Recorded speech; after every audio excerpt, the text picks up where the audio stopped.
बिस्मिल्लाहिर्रहमानिर्रहीम। अस्सलामु अलैकुम वरहमतुल्लाहि वबरकातुहू।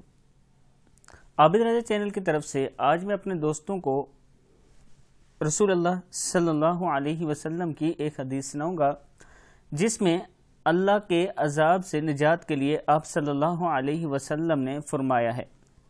उससे पहले मैं अपने तमाम दोस्तों से गुजारिश करूंगा कि अगर आपने अभी तक मेरे चैनल आबिद राजा को सब्सक्राइब नहीं किया तो ज़रूर कर लें ताकि डेली आप तक अच्छी अच्छी वीडियो पहुंच सकें। तो स्टार्ट करते हैं। बिस्मिल्लाहिर्रहमानिर्रहीम। रसूल अल्लाह सल्लल्लाहु अलैहि वसल्लम ने इरशाद फरमाया, ज़िक्र इलाही से बढ़कर इंसान का कोई अमल इसको अल्लाह के अजाब से निजात देने वाला नहीं। तिरमिज़ी की हदीस है। यानी अगर अल्लाह आपसे नाराज़ हो जाए, जैसे कि इन दिनों हम पर वबा मुसल्लत हुई है, एक वबा आई है, इसका मतलब अल्लाह हमसे नाराज़ है।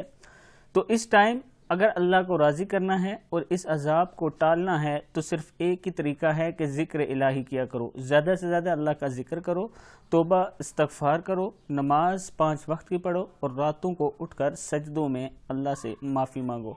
यही एक तरीका है, इसके अलावा हमारे पास दूसरा कोई रास्ता नहीं है। मैं अपने तमाम दोस्तों से गुजारिश करूंगा कि इस हदीस को अपने ज़हन में रखें और हमेशा ज़िक्र किया करें। अल्लाह ताला सब पर करम फरमाएगा। अस्सलामु अलैकुम वरहमतुल्लाहि वबरकातुहू।